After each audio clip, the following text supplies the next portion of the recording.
Hello everyone and welcome to Breakout Boxing. I'm Marcus21 and I'm here today with Zay Castro and Supercriz ready to go face to face. I'm going to ask them 3 questions each, and then if they want to talk to each other afterwards and just say anything to their opponents, they may. So we'll start with the first question for Zay. Zay, since being slime at Breakout 4 and getting your finally first win, have you found a new motivation for the sport? Yeah. For me, now that I'm a little bit more confident in my abilities, I feel like I'm more than able to go in there and knock this midget the fuck out. Yeah, I'm very confident in my abilities. My passion for this sport was never to be questioned, but now I just feel like I actually have the skill set to back it up. So would you say that during the time where you took your 3 back-to-back losses, would you say that affected your motivation at all, or would you say you're still the same as you've ever been? Uh, this is the fight game. Delusion until you prove it. But I would say definitely after '03, I had a bit of a motivation loss. 3 losses is hard to take back to back to back, but it is what it is. I got what I needed to do, and I'm still here. All right. Chris, after your short notice fight on Breakout 5, what have you changed about your camp and how you've been training? What's different? I guess this time I have a lot more time now. Just training for Jose. That's pretty much it. Just training time. I wasn't training for the. I can't hear you, Doug. I think you need to fix your microphone or something. You hear me now? A little bit better. Okay. Yeah, I just said I didn't.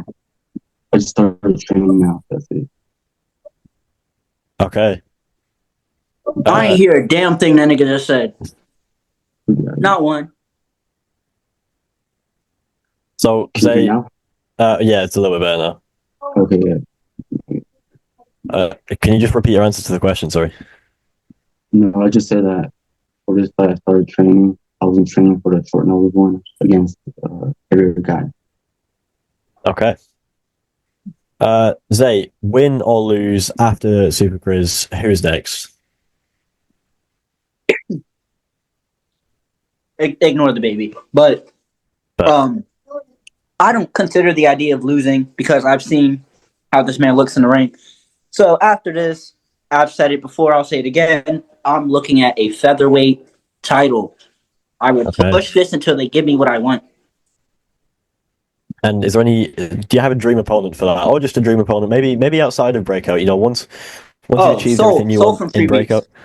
Okay, that would be. I would want to see that fight. That would entertain me. I hear he's already a featherweight champion over there, so just give me both of them. Why not? Double champ fight, Breakout and Street Beefs.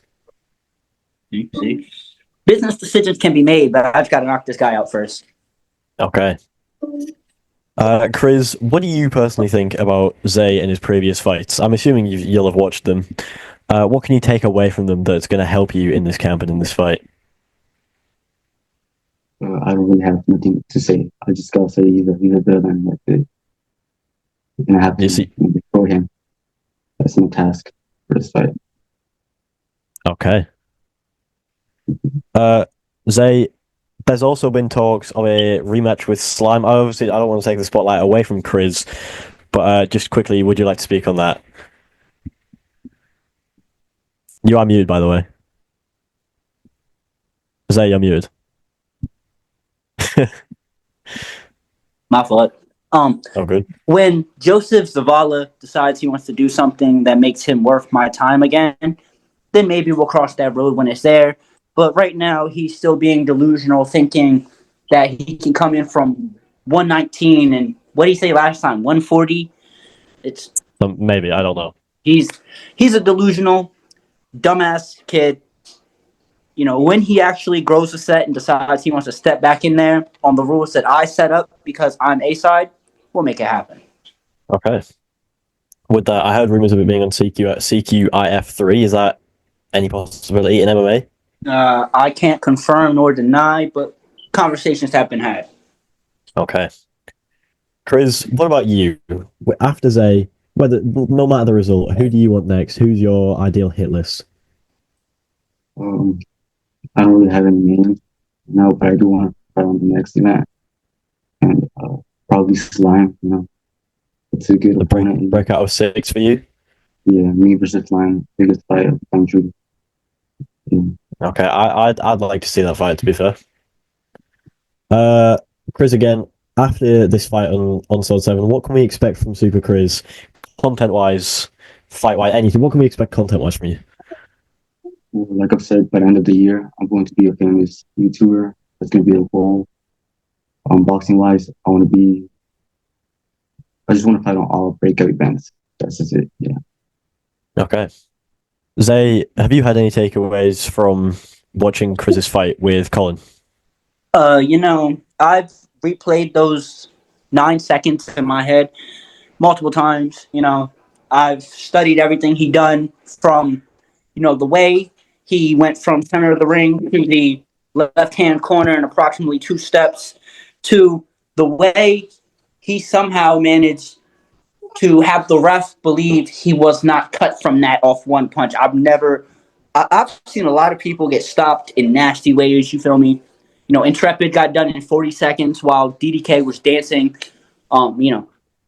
Main card got bounced off the pavement like a basketball. But this man was literally transmogrified from one point of the ring to the other off a lazy jab. But let's be so for real, that was an ugly, ugly jab from Colin. Could you say That that I've shit- been done? Would either of you? Oh, he's gone. Oh well. We'll wait for Zay to reconnect. We'll give him a second. But while he does, Chris, could you put that loss to Colin down to the weight advantage? What do you say? What do you mean? Could you put that could you put that loss to Colin to the weight advantage? Yeah. Oh yeah. I've already said before. I stepped up to the challenge to fight a guy who was heavier than me, short notice, because one of my opponents. That ain't happened. My fault. Somebody called me. But That's all right. like I was saying, it was a lazy jab. He pawed at him, basically hit him with his wrist, and it did amazing work. So all I know is that it just takes one shot in this bobblehead miniature Whoville dwarf pygmy bastard. It's just gonna be easy. Oh, would either of you say that? I just asked to say this quickly while you were gone. Say that Chris. No, so ask Chris. That Chris's loss to Colin was down to the weight disadvantage. It was what? Down to the weight disadvantage. Yes and no, because I've sparred Colin. I've been in there with Colin before, and I'm about the same size. I always have been, and it's never that easy. But also, it's also not a good idea to lie to the organizers about your weight. What?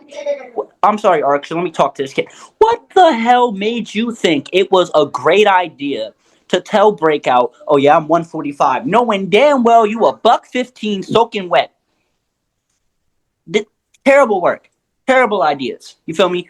I would compete at 130, knowing I'm 120 pounds, but 145? Why the fuck were you trying to be a middleweight and you're not even tall enough to get on a roller coaster? What is your actual issue? Answer.